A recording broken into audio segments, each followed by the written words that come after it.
বাইতুল মাল সম্পাদকগুলো নিয়ে আসলে বলা যাইতো যে ছাত্র শিবিরের টাকার উৎস কি। তো এটা বলবো যে আমাদের সংবিধানে স্পষ্ট বলা আছে আমাদের আয়ের উৎস কি। সেখানে বলা হয়েছে জনশক্তি এবং শুভাকাঙ্ক্ষীদের দান, অর্থাৎ এখানে ছাত্র শিবিরের সাথে যতজনই সাপোর্টার এবং ওয়ার্কার্স এবং যারা রিলেটেড আছে সবাই ছাত্র শিবিরকে নিজের পকেটের টাকা দান করে। আশা করি আপনিও দান করেন মিস্টার ফরহাদ। যেহেতু আমি মডারেটর ভূমিকা, আমাকে এখন প্রশ্ন হচ্ছে যে ফরহাদ ইনকাম করেন কিনা, এটা একটা কোয়েশ্চেন। তো আমাদের একটা তথ্য আছে যে আমি খরচ করি কিনা। তত যা আমি খরচ করি সেখান থেকে একটা অংশ আমি নিজেকে একটু সেভ করে, একটু নিজেকে কন্ট্রোল করে সে টাকাটাই ছাত্র শিবিরের প্রত্যেকটা জনশক্তি দান করে। এরপর আমাদের এখানে শিশির ভাই আছেন, গালিব ভাই আছেন, যারা অতীতে শিবির করেছেন, মানে আপনাকে তো তারাও আমাদেরকে দান করেন। একটু ইন্টারেস্ট সেটা হচ্ছে, তার মানে বোঝাচ্ছেন আপনার শাখায় যারা শোনেন, এই বিড়ম্বনার কথাটা বলি। এই বিড়ম্বনার কথাটা হলো যে অতীতে শিবির করে মনে হয় বিপদেই আছে। কারণ প্রতি মাসের 5 তারিখ আসলে বলে না হয় 10টা জায়গা থেকে ফোন আসে যে ভাই আমার এটা দরকার, আরেকজন বলে আমার এটা দরকার, আরেকজন বলে আমার এটা দরকার। অবশেষে বোঝা কঠিন যে আসলে আমার দরকার আগে মিটাবো না তার দরকার আগে মিটাবো। যে শিশির ভাই যেটা বলছেন, উনি যখন রানিং ছিল উনিও ঠিক সেম কাজটাই করতেন। আমরাও শিখে একই কাজে করতাম। আমার এখনো মনে আছে ঢাকা বিশ্ববিদ্যালয়ের এফরমান হলে আমি থাকতাম। তখন ঢাকা এই এফরমান, আমি ইনক্লুডিং আমার এই ঢাকা বিশ্ববিদ্যালয়ের এই এফরমান হলের গেট থেকে মতিঝিল যেতে তখন 12 টাকা রিক্সা ভাড়া ছিল। 12 টাকা। আমি যেতাম হলো জনতা ব্যাংক টাওয়ারে। জনতা ব্যাংক টাওয়ারে আমাদের 5 জন সুদী ছিল। আমি নিজেও একজন এফরমান হলের বাইতুল মাল সম্পাদক ছিলাম।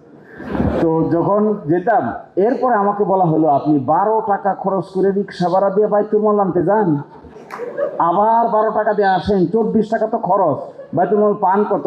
আমি হিসাব করে দেখলাম সব মিলে আয় হলো 326 টাকা।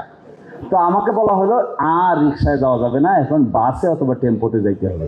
তারপরে আমি নীলক্ষেত থেকে সেই লক্কর বাসে উঠে গিয়ে নামতাম এবং সারাদিন ঘুরে ফিরে 326 টাকা। 15 দিন আমার মনে আছে একজন সুদী ছিলেন যিনি একাই 100 টাকা দিতেন। ওরে বাবা, 100 টাকা! তখনকার দিনে 100 টাকা মানে বিরাট ব্যাপার। এটা নিয়ে কষ্ট করে আসতাম, আবার শিবিরকে বুঝিয়ে দিতাম। আপনি এখন কয় টাকা দেন?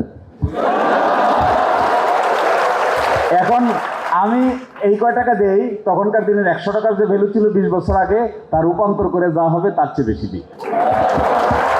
আচ্ছা, আমি জাহিদ ভাইয়ের দিকে যাবো। তার মানে বোঝাচ্ছেন যে আপনার শাখায় একটু অ্যাড করছি জাস্ট 30 সেকেন্ড। সেটা হলো আমাদের এই যে আয় হচ্ছে আবার ব্যয় হয়, প্রত্যেকটারই হিসাব একেবারে 1 টাকা করে করে হিসাবটা রাখতে হয় এবং প্রত্যেক বছর প্রত্যেকটা ইউনিটে কমপক্ষে একবার অডিট করতে হয়। অর্থাৎ আমাদের কেন্দ্রগুলো হচ্ছে শাখায় করে, শাখা অবস্থান করে, এভাবে একবার ইউনিট পর্যায় পর্যন্ত এই আয় ব্যয়ের হিসাবটা যিনি সংরক্ষণ করেন তাকে দিতে হয়। আমি তার মানে হচ্ছে আপনার সাপোজ আপনি একটা বিশ্ববিদ্যালয়ের বা একটা হলের দায়িত্বে আছেন, তার মানে এটা প্রুভ করে যে আপনি আপনার আগের যত শিবির করতে সবাই এরকম ডিস্টার্ব করে ফোন দিয়ে না, এটা তো ডিস্টার্ব না, এটা ভালোবাসা। তবে মানে এটা অ্যাপ্রিসিয়েট করতে হয়, সেটা হচ্ছে শিবির তার লোকদের কাছ থেকে টাকাটা নেয়, বাইরের অন্তত কোনো স্ট্যান্ড থেকে অথবা কোনো দোকান থেকে টাকাবাজি করে না। এটা নিঃসন্দেহে পজিটিভ। এটা শিবিরকে আমি অ্যাপ্রিসিয়েট করবো নিঃসন্দেহে।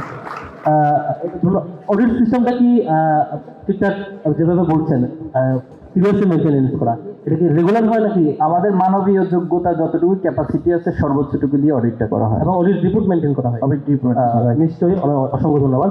আমরা